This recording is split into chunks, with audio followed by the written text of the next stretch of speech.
mayambu aikhoigi wangthoi sengthoiraba kanbiba mapu Prabhu Jisu Krista gi mingda aina khurumjari Ishwar gi wahi pathokjage taminasi mathi pandup tarani thoi pada kunthra taruk amasung kunthra taretagi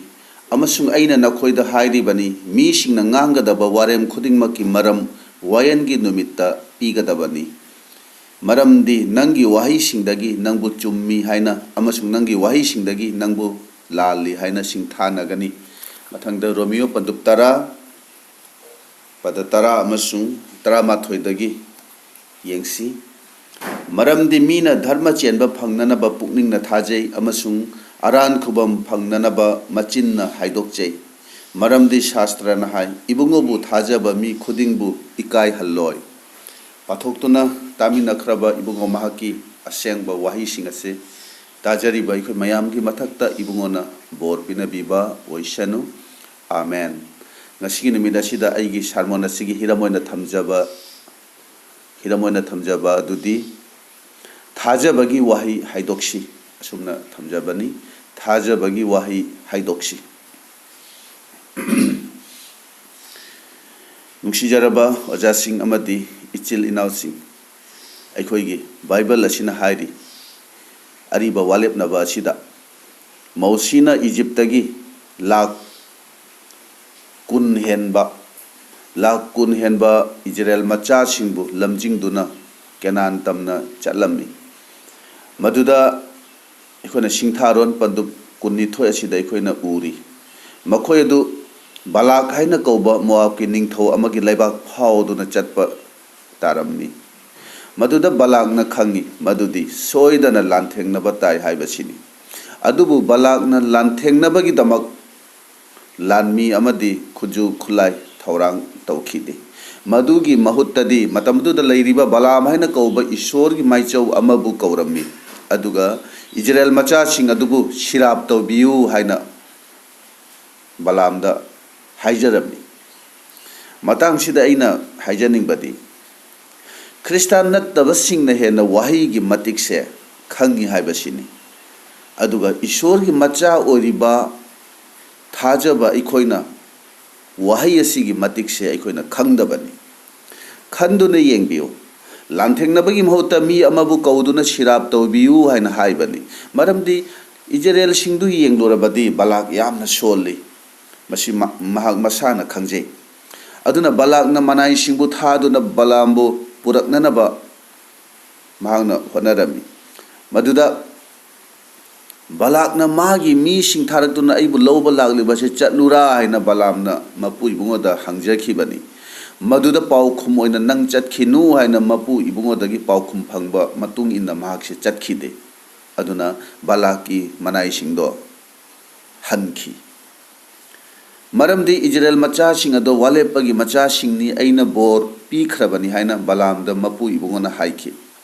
aduna ningthau balakna amuk hanna manai singbu tharatuna maichau balambu sana lupa lan thum pigani haina themkhibani masida mu aina haijaning badi ishorgi mi ni hari basingna khudi thibagi maram ahum khak lei madudi nupi lan thum amadi napalni samsanna athemada takhibado nupi dagini balamna lan thumda aduga ningthau saulna napalgi maramna tukhibani balambu mapu ibungona chatkanu hai khraba maktada amuk hanjina balamna hangki makhoina aibu amuk hanna kauba lagli ai chatlura haina mapu ibungoda hangkhibani amukti hangham thokpani maduda chatkhinu haiduna hai khrabani hanjina amuk hangbadudadi balambu mapu ibungona chatlo haina haiki masi maramdi karigino haina hairagadi aikhoigi mapu ibungo sina aikhoibu pumnamak takpigani tambigani adum oinamak aikhoibu mahakna aikhoigi pukningi apambada kaidongnaidasu control tawdabani kanagumba miyo ama thawai asengmana thallaba matungdasu mahak masagi aningba apambadu asum tawba ngami haibase aikoi khangsi pandamoina adom thawai asengmana thanba mi amani karigumba kanagumba amana adomu ngangba cheiba matamda adomna su mi duga manana ngangba cheiba tawrabadi thawaina adombu thadokpigani madu adomgi apambani karigumba adomna mina ngangning bangang shanu aina makhoiga manageroi khallabadi thawai asengmana adombu pangbigani Bible असिदा शैतान थनबा मीबु थवाई असेंगमना फाजिन खरे हाइबा थेंगनरोय अदुबु थवाई असेंगमना थनबा शैतान फाजिन खरे हाइना इखोना थेंगनगनी थवाइना थनबा मीगी पुकनिंग वाखलगी अपामबदी माक मसागी मखा पोली निंखा तमी तोइगुमसुंग शैतान थनबा मीगी पुकनिंगी अपामबदी मीदुगी मसागी अपामबगी मखा पोंदे शैतानगी अनिंगबनी शैतान महापु control तौबनी माथि पंदु तरा तरेत की तरा मंगा असिदा बाइबल असिदा नोंगमा जिसुना अनाबा सिगी फिबम सि करम मतमदगी नो हाइन हंकी मदुदा मपा अदुना मासे अंगांग ओरिङैदगी नि हाय सेंदबा थवाइना माबु करिगुंबा मतमदा इसिंगदा हुनथै अदुगा करिगुंबा मतमदना मैदा हुनजिल्ली मसिना तागी मदुदी सेंदबा थवाइना नाहाकी निंखा तंबदो कंट्रोल तौसिल्ली हायबसिदी असुमना मपु इबुंगोनदी एखोदा तौबीदे मैहोरोंदा आदामना हैदु चादनबा हायदुना पांबीदु संगननबा सरगदुत अमा मपु इबुंगोना थमलंबा याबनी अदुबु थमलंदे मरमदि आदामना करीबु खनगे हायबदो मपु इबुंगोना येंगलंबनी अदुना ईश्वरबु नुंसीबसे प्रार्थना अमदि इसै खक्तना नत्ते पुकनिंगना अखोगी पुकनिंग असिना अपांबा खनबा मतम अदुदसु ईश्वरगी नुंसीबसे फोंदोकपा याबनी अदुना बाइबल ना हाइरी माइचौ बलामना इजराइल सिंग अदुबु सिराप तौबा ngamkhide अदुबु महंगना हलमदाइगी मतमदा बालाकता महंगना हाइखी अईना मीसिंग असिबु सिराप तौबा ngamdre अदुबु नाहंगना तौगदब थबक अमा हाइरमगे मसी मखोइबु तौहलु अदु ओरबदी मपु इबुंगो मकना मखोइबु सिराप तौगनी मदु ताबदा बालाकना करी तौ हाइबनो हाइना बालामदा हंगी बालामना खुम्मी नंगी लैबाक असिदगी मसक फजा फजबी नुपीसिंग पुथोरगो अदुगा चखांबा अमा सिंदुना मखोइ मयाम असिबु चखांबा दुदा कौ मतमदुदा मखोइ मयाम असे लानबगी थबकता लैखा तागनी मदुदा मखोइ पुमनमक मपुइ बुंगोगी सिराप फंगनी हारिबा असिमक इजराइल मचासिंग अदुदा थुंखी फोंदोकपिबा पनुप अनिगी पद 13 दा हारि नंगना बालामगी तमीबदु लौरी मदुदी महांगना इजराइल सिंबु लानबगी थबक तौहनखी वाफम सिगी मतांग से अखोना सिंथारोन पनुप 15 अमदि 13 असिदा अखोना मयक सेंगनो अखोना उबा फंगबनी नुंसीरबा मरुपसिंग मपु इबुंगोना इजराइल मचासिंबु बोर पिबिखी अदुबु मखोइना मपु इबुंगोबु येकनाखी अदुगा सिराप फंखी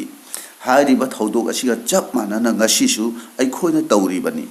मपु इबुंगोनादि मागी ओइबा मीसिंबु थौजाल पिबिरी अदुबु मीसिंग असिना मखोइ मखोइगी nganगना सकनरिबा वहाइगी मरमना मपु इबुंगोगी बोर थौजाल अदु सिराप तो ओंथोक्तुना मांगहनजरी ngasi aina hangjaniंगी अखोइ मियोइ कयाना वाहि खुदिंग वखल मुन्ना खल्लगा nganगली हाइबसिनी अखोइ से मपु इबुंगोना कौथोखरबा सर्गगी ओइखरबा मीनी बोर पिबिखरबा मचानी अखोइ ईश्वरगी मचानी अदुबु चिंदगी थोगलिबा फजदबा अमोटबा वाहिसिंगी मरमना अखोइ इसा इसाना सिराप फंगनबा होनजरै बाइबल ना हाइरी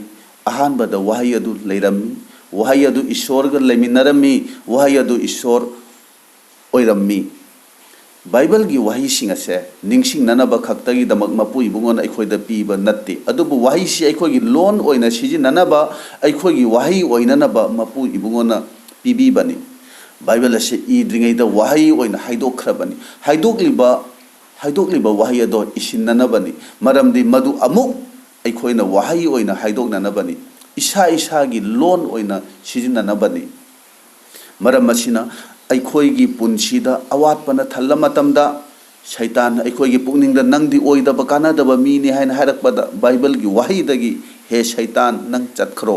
मपु इबुंगोदी अइगी सेनबीबा मपुनी अइगी करिसो अवाटपा लेहल्लोय असुमना अखोइ खुमननबा होनसी अंगांग याउद्रिबा नुपीसिंगदसु शैतान नंगदी चाबोक्तबीनी हाइदुना हाइरकपदा मदुदा नुपीसिंगनसु लेपखतलगा रेबेका की सारा की एलिजाबेथ की हन्ना की मपु इबुंगोदो अइगिसु मपु इबुंगोनी हाइना अखोइ हाइदोक्सी खामबनबगी येकनबगी अदुगमा फत्तबा वाखल पुकनिंगदा लाकपदा अदुगा लानबगी ओइबा फत्तरबा सक्तम कया कया पुकनिंग वाखल लाकपा मतम अदुदा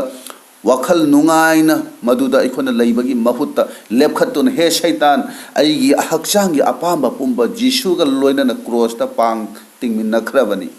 हौजी हिंबसे अइना नत्ते अइगी नुंगदा Christian हिंबनी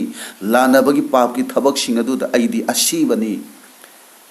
Marupsing Bible ase pananaba amadi ningsinanaba khaktagidamak natte Bible na hairi Romeo pandu taragi tara asida nangi pukningna thajaragadi aduga chinna haidokcharagadi nangbu kanbigani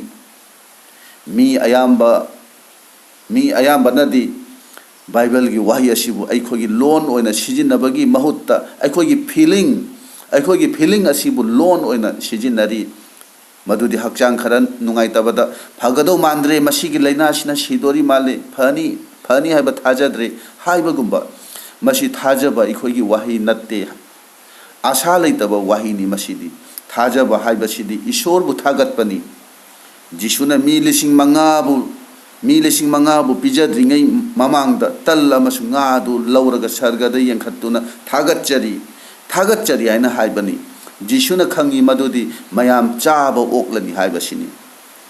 aikhoina karamba wahi karamba londano aikhoina ngangli base thaja bagira natraga aikhogi feeling adura aikhogi pungning da phaurakpa adura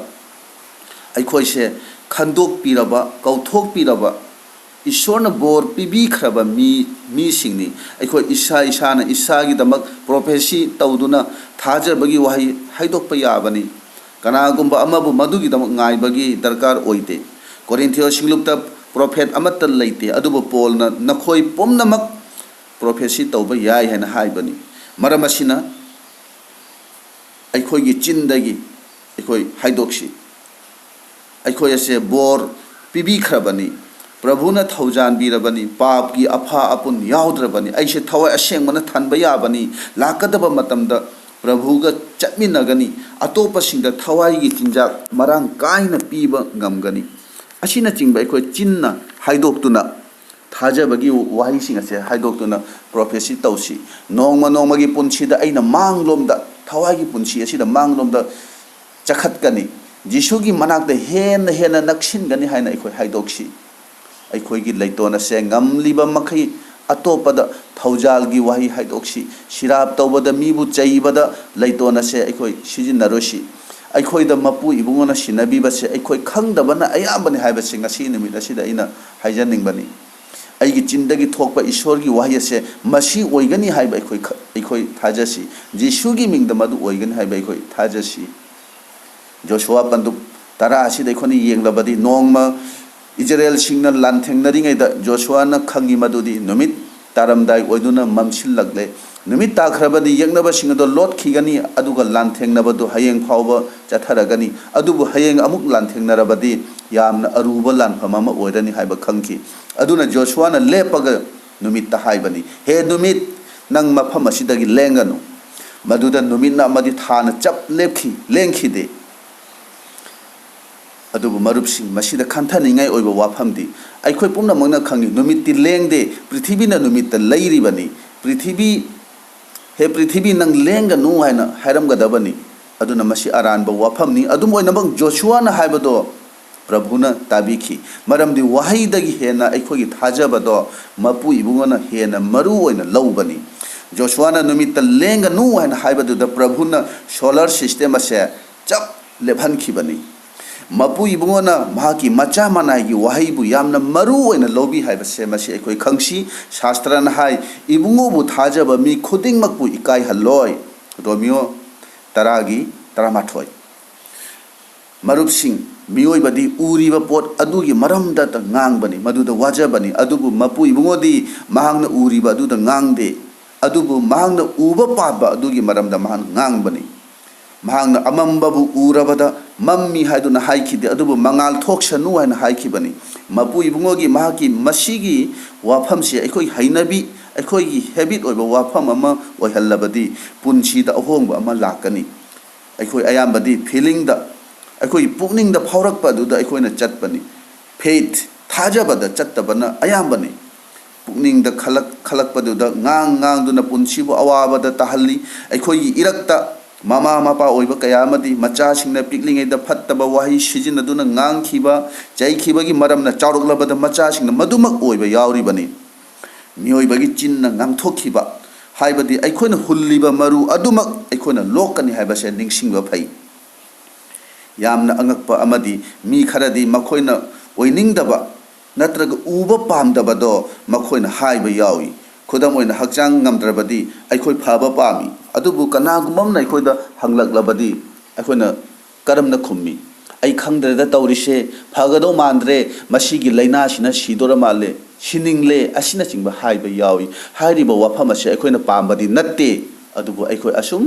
ꯁꯤꯖꯤꯟꯅꯕ ꯋꯥꯍꯩꯅꯤ ꯉꯁꯤ ꯑꯩꯅ ꯍꯥꯏꯖꯅꯤꯡꯕꯗꯤ ꯅꯪ ꯑꯩꯒꯤ ꯋꯥꯍꯩꯗ ꯍꯤꯡꯕ ꯌꯥꯎꯔꯤꯕꯔꯥ ꯊꯧꯒꯠꯄꯤꯕ ꯑꯥꯁꯥ ꯄꯤꯕꯤꯕ ꯌꯥꯎꯔꯤꯕꯔꯥ ꯃꯁꯤꯁꯤꯡ ꯑꯁꯦ ꯌꯥꯎꯗ꯭ꯔꯕꯗꯤ ꯅꯪ ꯑꯩꯅ ꯉꯥꯡꯂꯤꯕꯗꯣ ꯑꯔꯦꯝꯕꯅꯤ ꯑꯔꯤꯕ ꯋꯥꯂꯦꯞꯅꯕꯗ ꯖꯤꯁꯨꯒꯤ ꯃꯔꯝꯗ ꯍꯥꯏꯔꯤ ꯃꯍꯥꯛꯅ ꯁꯤꯡꯎꯠ ꯊꯨꯗꯦꯛꯂꯣꯏ ꯑꯃꯁꯨꯡ ꯃꯩꯈꯨ ꯆꯦꯟꯕ ꯂꯤꯃꯣꯟ ꯃꯨꯊꯠꯂꯣꯏ ꯑꯥꯏꯖꯌꯥ ꯄꯟꯗꯨꯞ 92ꯒꯤ ꯄꯗ 1-4 ꯑꯗꯨꯒ ꯃꯥꯊꯤ ꯄꯟꯗꯨꯞ 12ꯒꯤ 10ꯗ ꯃꯁꯤ ꯑꯩꯈꯣꯏꯅ ꯎꯕ ꯐꯪꯕꯅꯤ प्रभु जीशु की पांडमदी मुथरकलब मई अदुबु मैखुदी चेलिबा मदुगी मई अदुबु अमुक चाखथनबसिनी हाइबदी अवाना तारबा पांबई लेत्रबा आशा लेत्रबा मीबु नोहेत पीबा नत्तना हिंगबा नत्रगा आशा पीबसिनी मसी महाकी पांडमनी मी खरदी थवाई अनिंगबदा चटनिंगदबा मदुगी महुत्तदी महाकी फीलिंग महाना निंगक पदुदा ngang यावरी वाफम असे यामना सीरियस ओइबा मरु ओइबा वाफम ओइरमदबा तारबदी मपु इबुंगोना सखरियाबु था मापन चुपना मरोन थोक्तबा ओइहल्लमलोय मदुगी मरमदी नेगेटिव थिंकिंग नत्तबा वखलदा वा ngang मीसिंगना मपु इबुंगोगी थौरांग असे मपुंग भानदे हाइबसिनी सखरियाना मपु इबुंगोगी वाफमदो थाजखिदे लुक पंदुक अमगी पद 19 अदुना जोहान बाप्टाइज तौबिबा जोहान असे पोक्त्रि फावबा महाक से मरोन थोखिदबनी माथि पंदु मापन की कुनमरी असिदा इखोने येंगलबदी जीशुना जाइरगी युमदा चटपदुदा महाकी मचादु सीबदुदा मीसिंग अदुना कपतुना लेरमबदो मफम अदुदगी जीशुना तांथोखी मरमदि जीशुना थबक तौरमदाई खुदिंगदा थाजबगी एटमॉस्फियर अमदी मथौ ताई अखोइगी पुंछिदसु मपु इबुंगोना थबक तौरकपसे पामलबदी थाजदबगी नत्तना थाजबगी एटमॉस्फियर अमा ओहनबा ताबनी अखोइना खंगी मफम पुमनमक्ता जीशुना अंगकप थबक तौखी अदुबु महाकी हौरफम नाजरेतदी महाकु थाजदबगी मरमना अंगकप थबक अमत्ता तौखिदबनी मरम असिना अखोइना करी ngang करमना ngang मसी अखोइ खंथमिनसी अखोइगी वाही अमदी अखोइगी हक्चांगी मौंग मतौदगी पुकनिंगदा करी खल्ली हाइबसिसु शैताना सेंगना खंगीबनी अदुना अखोइगी पुकनिंगदा शैताना हेना थबक तौरक्तुना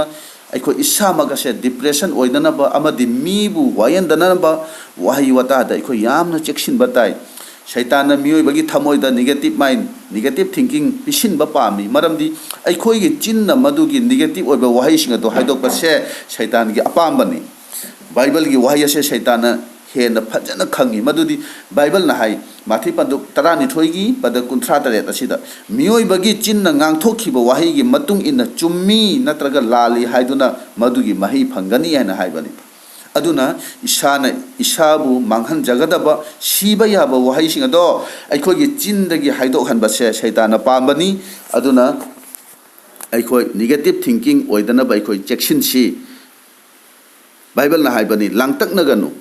मसीना ताकपदी शैतान पुकनिंगदा फावलप वाफम अदो हाइगनु हाइना हाइबनी अखोइना खंगी नोंमा अब्राहम ना मागी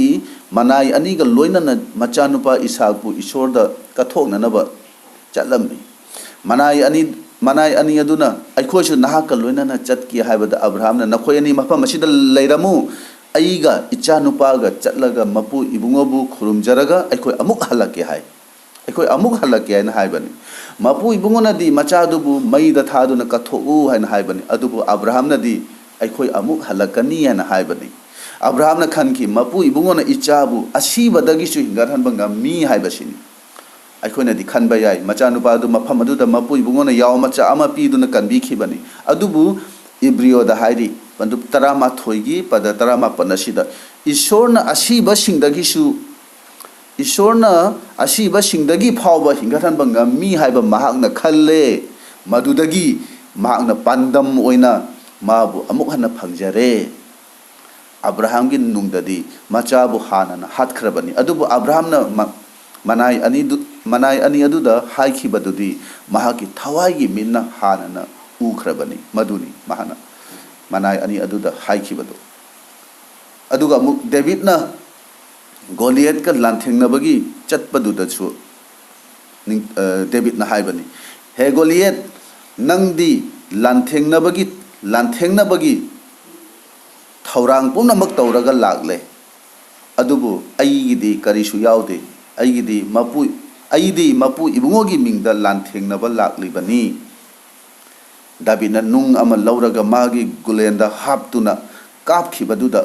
Goliath panduna laimaida haithakibani masida haijaningbadi gulen amadi nung David kini adubu target ti mapu ibungogi ni David na lanthengna ringai mamangda na machinna haidokhi madudi aina mai palkani nahaku aigi khutta mapu ibungona pibigani haina haidokhibani ichilinaw sing hairiba mioi sing ase ngangbadi yamna haisingba lawsing leiba mi singni isorgi oiba lawsing leiba mi singni adubu aikhogi chindagi kanadaba isorna yadaba wahai sing haidokpagi maramdi nungda magi wahai ase leitabagini wahidi paba khaktana yade nungda aikhogi pukningda chetna thamjin batabani aduga amuk thajabagi mapan madu amuk chinna haidokpa tabani David na pandu David na akhogi laisolise number chama ga taramapan gi pada taramathoi asida aina pap tawdana ba ibungo nahaki wahaibu thamoi nungda chetna thamjin jare ana hairi adu mathi pandu mapan gi kunmathoi asida chahi tarani thoi I ta duna nari bi nupi aduna su aina ibungo gi phiji dubu sokta sokcharabadi anaba phagani haina magi pukningda khanjabani aduna ishorgi wahayase paba khak natana meditate tawbasu tai masi aikoi ningsing minasi wahaibu ishorgi wahay asibu aikoi yamna respect tawba tamsi Bible asida iriba ishorgi wahay ase kaya ta matik laiba no haibase aikoi sengna khangnana ba hotna minasi aduga aikoida pibi khraba thawai gi loina biba amadi magi matik magun asibu thawoidaba tawduna aigi aningba apamba da chattuna amadi aigi pukningda khalakbadu ngangduna thawaibu muthattanaba manghandanaba aikoi tawsi maram asina aina ngangliba sakliba wahayase Bible na yaba wahira yadaba wahira natraga aigi aningba apamba da pangang ngangbara punsibu awaba tahanba yaba wahira haibase masi munna khantharaga aikoi ngangsi punsibu nungsiba amasung afaba numitpu punsibu nungsiba amadi afaba numitpu uba pamba mahak aduna phattabadagi mahaki laiton amasung marei mara ngangbadagi mahaki chin khamjasanu ahanda Peter panduk ahumgi pada tara tamina khraba wahai singase tajari bai khoi mayamgi mathakta ibungona nohona na bor pinabiba oirasanu amen